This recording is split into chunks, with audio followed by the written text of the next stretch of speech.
Olá. Temos hoje em mãos um documento, diria, bastante significativo da Secretaria-Geral do Sínodo da Igreja Católica. Chama-se Pistas para a fase de implementação do Sínodo 2025-2028. E chega num momento particular, não é? Com a recente eleição do Papa Leão XIV, depois do Papa Francisco. Exatamente. E é interessante verificar como o novo Papa Leão XIV fez questão de quase imediatamente incentivar a continuação deste caminho sinodal. Houve logo essa indicação. Sim, sim. Citou mesmo a visão de uma igreja missionária, uma igreja que constrói pontes, que constrói o diálogo, sempre aberta para acolher a todos. Mostra, bem, uma linha de continuidade clara.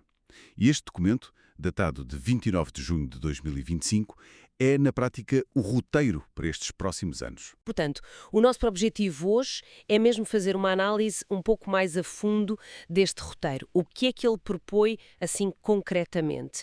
E que implicações é que isto tem para a vida da Igreja? Bem, no fundo, trata-se de colocar em prática as conclusões da Grande Assembleia Sinodal de 2024. Aquelas conclusões que estão no documento final, o DF. Certo. E é importante lembrar que o Papa Francisco deu um peso muito especial a esse documento final. Declarou-o parte do magistério ordinário da Igreja. O que não é pouco. Não é mesmo nada pouco. Ou seja, elevou-o a ensinamento oficial. Isto, para um documento sinodal, é inédito, mostra bem a importância que lhe foi atribuída. O foco agora, portanto, é tornar a Igreja efetivamente mais sinodal. E o que é isso na prática? Mais sinodal? Significa mais alicerçada na comunhão, na participação ativa de todos e, claro, na missão evangelizadora. Ok, fase de implementação. A palavra implementação soa sempre um bocadinho a técnica. O que é que isto significa no dia-a-dia de uma paróquia, por exemplo, ou de uma diocese? É mais trabalho? Mais reuniões? É uma ótima pergunta, porque o risco da burocracia, digamos, está sempre presente. Mas o documento insiste muito que o objetivo principal não é teórico, é mesmo experimentar. Experimentar. Sim, experimentar práticas, estruturas, modos de ser igreja renovados, que tornem a vida da igreja, concretamente, mais sinodal. Pensemos em como as comunidades locais, as paróquias, as dioceses, os movimentos podem viver a sua missão de anunciar o Evangelho de uma forma mais colaborativa, mais corresponsável, mais eficaz no mundo de hoje. Então não é tanto uma tarefa acrescentada. A ideia é que não. É mais um convite a viver a vida ordinária da Igreja, a pastoral, a liturgia, a caridade, mas de um modo sinodal. Percebo. Então não estamos a falar de um plano único que vem de Roma e que tem de ser aplicado da mesma forma em todo o lado. Definitivamente não. O documento sublinha isso mesmo. Esta fase faz parte da vida ordinária das igrejas locais. Deve inspirar as práticas cotidianas, mas adaptando-se a cada contexto. O foco está mesmo na experiência concreta. Ok. E é a partir dessa experiência que depois surge a necessidade de aprofundamento teológico e canónico. Ou seja, pensar sobre as bases da fé e as normas da Igreja que sustentam ou que talvez precisem de ser ajustadas por essa prática. A ideia é um pouco aprender fazendo, percebe-se? Discernindo o que realmente funciona e dá fruto em cada lugar. Faz sentido. E há um prazo para esta aprendizagem. Imagino que um processo desta dimensão precise de, sei lá, etapas. Sim, claro. O documento estabelece um calendário bastante claro, que estrutura este caminho até 2028. Basicamente, desde agora, junho de 2025, até dezembro de 2026, é o tempo principal da implementação nas igrejas locais e nos seus agrupamentos regionais ou nacionais. É a fase da experimentação, de pronto pôr as mãos na massa. Ok, ano e meio de experimentação. Exato. Depois, no primeiro semestre de 2027, estão previstas assembleias de avaliação a nível diocesano ou eparquial nas igrejas orientais. É o momento de parar, olhar para trás, discernir o que se aprendeu. Uma primeira avaliação local. Precisamente, no segundo semestre de 2027, essa avaliação sobe de nível para o âmbito nacional, internacional, conferências episcopais, por exemplo. Certo. No primeiro quadrimestre de 2028, haverá assembleias continentais de avaliação, que reúnem as sínteses dos níveis anteriores. E tudo isto culmina em outubro de 2028, com uma grande assembleia eclesial no Vaticano. Uma assembleia eclesial, não um sínodo dos bispos tradicional. Exato, uma assembleia eclesial que recolherá os frutos de todo este processo global. E há um aspecto fascinante aqui, que o documento realça muito. A dinâmica do intercâmbio de dons entre as igrejas. Intercâmbio de dons? Sim. A ideia é que as experiências locais, os sucessos, mas também as dificuldades, as resistências encontradas, sejam partilhadas abertamente. Pensemos, sei lá, numa diocese africana com métodos inovadores de catequese, partilhando a sua experiência com uma diocese europeia que tem desafios nessa área. Ou vice-versa. Ah, essa partilha. Isso é interessante. Faz sentido. Falemos então dos protagonistas. Quem são os atores principais nesta fase? Quem é que tem a responsabilidade de fazer isto acontecer? O documento é muito claro. Um sujeito, o protagonista, é todo o povo de Deus. Leigos, leigas, pessoas consagradas, diáconos, padres, bispos, todos são chamados a participar. A sinodalidade é apresentada como uma dimensão constitutiva da Igreja, algo que faz parte da sua natureza, não é um extra ou um clube fechado. Mas imagino que haja papéis específicos. Claro, claro. Dentro desta responsabilidade partilhada, há funções e responsabilidades específicas. O bispo diocesano ou eparquial, por exemplo, tem a responsabilidade primária a nível local. É ele quem lidera o processo na diocese. Exatamente. Compete-lhe iniciar, orientar, acompanhar e, no fim, validar o processo na sua diocese. E o documento vê isto como uma oportunidade para o bispo exercer a sua autoridade num estilo sinodal, Ou seja, ouvindo e envolvendo ativamente os seus colaboradores, padres, diáconos e os organismos de participação que já existem, como o Conselho Presbiteral, o Conselho Pastoral. O ponto interessante é que a autoridade não é diminuída, mas sim, digamos, reforçada e tornada mais credível quando é exercida de forma colaborativa. E o documento dá um destaque muito especial às equipas sinodais. Fiquei intrigada com este conceito. Parecem ser uma peça mesmo central. Sim, aqui é onde a coisa fica realmente interessante e prática. Estas equipas, que se recomenda que existam a nível diocesano, eparquial e, idealmente, até a nível paroquial ou de unidades pastorais, são vistas como o motor de animação de todo este processo. O motor? Sim, devem ser um espelho da diversidade da igreja local. Leigos e leigas com diferentes experiências, idades, clérigos, religiosos, religiosas, pessoas de diferentes culturas, ministérios. O documento descreve-as quase como laboratórios de sinodalidade. Laboratórios. Gosto da imagem. Pois é. Quer dizer, elas próprias devem experimentar as dinâmicas de escuta, diálogo, discernimento que se querem promover em toda a igreja. A sua tarefa é manter o processo vivo, identificar ferramentas úteis, propor formação, facilitar o crescimento de uma cultura sinodal na base. Parece um papel exigente, mas de facto crucial. E para além do nível local, como é que isto se articula? Aí entram as chamadas agrupamentos de igrejas, as conferências episcopais, por exemplo, a nível nacional, ou outras estruturas regionais. Têm um duplo papel. Por um lado, apoiar os processos nas dioceses, coordenar, oferecer formação, facilitar a partilha de boas práticas. Evitando que cada diocese tenha de reinventar a roda. Exatamente. E, por outro lado, fazem a ponte com a Secretaria-Geral do Sínodo, em Roma, assegurando a comunicação nos dois sentidos. E, muito importante, estes agrupamentos também são desafiados a olhar para si mesmos e a rever o seu próprio funcionamento à luz da sinodalidade. Interessante. E qual é o papel da Secretaria-Geral do Sínodo, lá em Roma, no meio disto tudo? É um papel mais de controlo. Eu diria que é menos de controlo e mais de animação e coordenação global.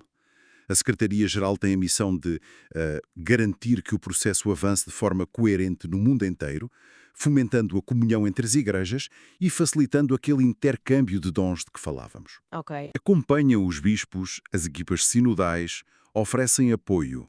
Também coordenam grupos de estudo que estão a aprofundar temas específicos que emergiram durante o processo sinodal. Papel das mulheres, ministério dos bispos, relação com igrejas orientais, etc. E, claro, organizam os grandes eventos centrais, como o Jubileu das Equipas Sinodais, já em outubro de 2025. Que será um marco inicial importante. Exato, um momento forte de arranque. E depois a Assembleia Eclesial Final em 2028. O documento usa uma imagem bonita. A Secretaria mantém a porta aberta para dialogar e apoiar as igrejas locais. Um ponto que me chamou bastante a atenção foi a insistência em envolver não só os mais entusiastas, mas também quem está à margem ou até quem expressa resistências. Isso parece muito ambicioso, talvez até um pouco utópico na prática. Como é que se faz isso sem paralisar tudo? É, sem dúvida, um dos maiores desafios. Mas também um dos aspectos mais bonitos e evangélicos desta proposta. Há um apelo muito forte a alargar o círculo, a ir para além dos suspeitos do costume. Certo. O documento pede uma escuta ativa, respeitosa, dos pobres, dos excluídos, dos jovens, que muitas vezes se sentem à margem, mas também daqueles que, dentro da própria Igreja, manifestaram dúvidas, perplexidade ou mesmo oposição ao caminho sinodal. E reconhece-se essa oposição? Reconhece-se, sim. E a ideia é que, para o caminhar juntos ser autêntico, não se pode ignorar ou descartar estas vozes. A unidade que se busca não é a uniformidade de pensamento, mas sim uma comunhão que sabe integrar a diversidade legítima de perspectivas. Claro que isto exige maturidade, paciência, estruturas de diálogo bem facilitadas, mas é visto como essencial. Temos então os atores, as suas responsabilidades. Mas qual é a bússola para esta viagem? Falou-se do documento final, o DF, da Assembleia de 2024. Como é que as comunidades devem usar este documento? É um livro de regras a seguir? Não, não é um livro de regras, nem um manual de instruções passo a passo. O documento que estamos a analisar pede, antes de mais, que o DF seja recebido através de uma leitura orada. Orada. Sim, feita pessoalmente e em comunidade. O objetivo é captar a sua inspiração profunda, o espírito que o anima, que é fruto de um longo processo mundial de escuta e discernimento. E há um alerta contra a tentação de pegar só em algumas partes que agradam mais ou que parecem mais fáceis, ignorando outras. É preciso olhar para o todo. Exatamente. Preservar a visão do conjunto, porque o texto tem uma coerência interna. E qual é essa visão de conjunto? Quais são os pilares que sustentam esse documento final? Podemos identificar alguns pilares fundamentais, muito enraizados no Concílio Vaticano II. Primeiro, a visão da Igreja, que vem do Concílio, a Eclesiologia do Vaticano II. Ou seja, a Igreja como mistério de comunhão e como povo de Deus a caminho. Certo. Segundo, a centralidade absoluta da missão evangelizadora. Tudo na Igreja, incluindo a própria sinodalidade, deve orientar-se para o anúncio do Evangelho, para sair ao encontro do mundo. A sinodalidade não é um fim em si mesma. É um meio para a missão. Precisamente.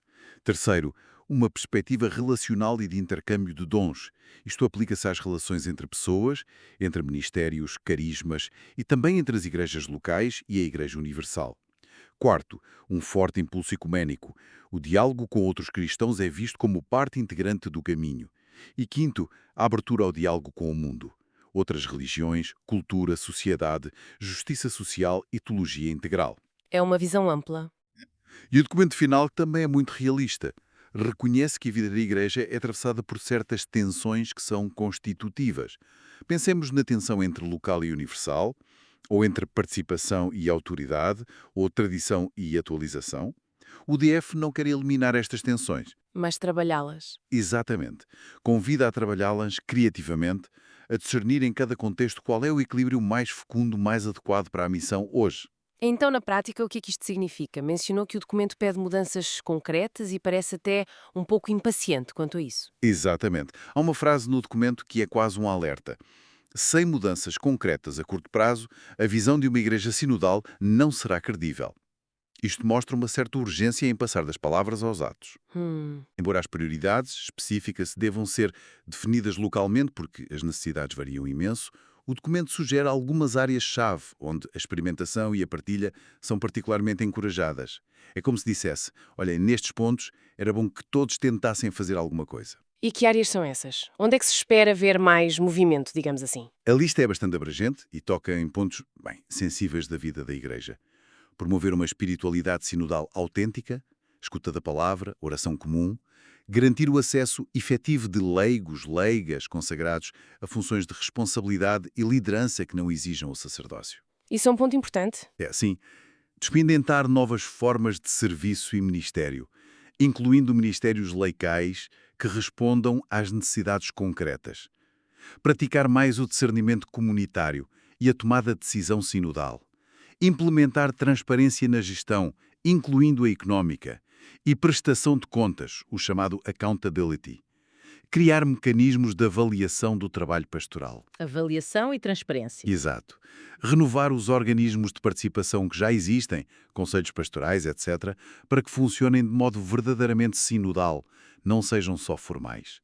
renovar as paróquias para serem mais missionárias, mais voltadas para fora e rever a formação em todos os níveis, desde a catequese à formação nos seminários, formação permanente para integrar esta perspectiva sinodal. Uau, é uma agenda bastante ambiciosa, mas como é que se faz isto tudo? Qual é a metodologia, a ferramenta que o documento propõe para navegar nestas águas que podem ser complexas, até conflituosas? A ferramenta principal, o método central proposto é o discernimento eclesial. E é crucial sublinhar que isto é mais do que uma simples técnica ou método de reunião. O documento valoriza, por exemplo, a conversação no espírito. Aquela metodologia dos pequenos grupos, certo? Sim, essa mesma. Foi muito usada no processo sinodal e é vista como um instrumento útil, especialmente para criar um clima de escuta, construir relações fraternas, mas o discernimento eclesial é algo mais amplo, mais profundo. E o que implica, então, esse discernimento mais abrangente? Implica um conjunto de elementos que devem estar presentes. Primeiro, clareza de objetivos. O que é que queremos discernir? Qual é a questão concreta? Ter foco. Exato. Segundo, um clima espiritual. É fundamental que o processo seja vivido em oração, com atitude de escuta ao Espírito Santo e uns aos outros, especialmente às vozes diferentes. Terceiro, integrar diversas competências. Não é só sentimento. Precisa de informação, de análise, da contribuição de conhecimentos variados. Quarto, reconhecer o papel da autoridade.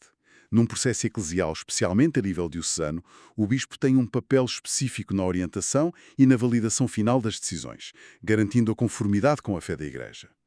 E quinto, a ajuda de facilitadores, pessoas bem preparadas para ajudar o grupo no processo, garantir que todos são ouvidos. Portanto, é uma experiência espiritual e comunitária complexa, que visa encontrar a vontade de Deus para a Igreja num dado momento e lugar. E onde é que este método de discernimento deve ser aplicado mais concretamente nos próximos anos? Em que tipo de processos? Bem, o documento sugere a sua aplicação numa série de processos-chave para identificar prioridades missionárias, o que é que Deus nos pede aqui e agora, para desenhar e implementar formação para a própria sinodalidade, como aprendemos a ser mais sinodais, para desenhar e implementar formação para a própria sinodalidade, para realizar experiências de escuta e diálogo mais eficazes, mais inclusivas, usando também o digital. Incluindo o digital. Sim.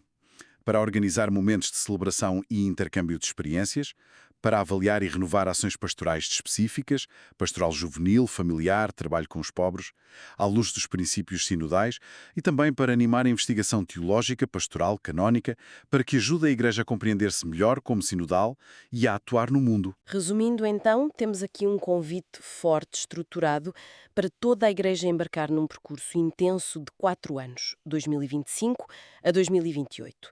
Um caminho muito focado na experimentação prática, na mudança de mentalidades e, eventualmente, de estruturas, com o grande objetivo de tornar a comunidade eclesial mais participativa, mais corresponsável e, acima de tudo, mais fiel à sua missão. O jubileu das equipas sinodais, em outubro de 2025, para ser um marco simbólico importante para dar o pontapé de saída. Sem dúvida. Será um momento forte de envio, de encorajamento. O documento não esconde que este é um caminho exigente. Pede coragem para experimentar o novo, para enfrentar dificuldades, resistências, que certamente vão surgir. Mas, ao mesmo tempo, oferece uma visão de renovação eclesial que pode ser, bem, muito entusiasmante. Talvez um bom ponto para deixarmos a maturar seja uma tensão muito interessante que o próprio documento final, no número 110, levanta. A tensão entre sermos enraizados e peregrinos. Enraizados e peregrinos. Explica um pouco melhor essa ideia. O que é que isto significa no contexto atual? Bem, vivemos num mundo cada vez mais marcado pela mobilidade, não é? Pessoas que mudam de cidade, de país, que vivem deslocadas como migrantes. Vivemos também numa cultura digital onde se formam novas comunidades, novas formas de pertenção online que ultrapassam as fronteiras geográficas. Certo, a pertença já não é só física. Exatamente. E neste cenário, a ideia tradicional de pertença a uma comunidade local, a uma paróquia física, está a ser desafiada, transformada. A questão que o documento levanta é: como é que as nossas comunidades podem ser, ao mesmo tempo, lugares de raízes profundas, onde as pessoas se sentem em casa, alimentam a fé, criam laços fortes e, simultaneamente, serem comunidades dinâmicas, abertas, missionárias, peregrinas no mundo? Como ser um porto seguro e, ao mesmo tempo, um ponto de partida. Precisamente. Como cultivar laços de pertença significativos onde quer que as pessoas se encontrem, seja no espaço físico da igreja, no bairro, no ambiente digital? Esta é uma pergunta fundamental para a criatividade pastoral e missionária da igreja hoje. E fica em aberto como um convite ao discernimento contínuo de todos nós. Como encontrar o nosso lugar e contribuir para esta igreja que procura caminhar junta, profundamente enraizada na sua fé, na sua tradição, mas sempre peregrina, sempre em movimento para responder aos desafios do nosso tempo.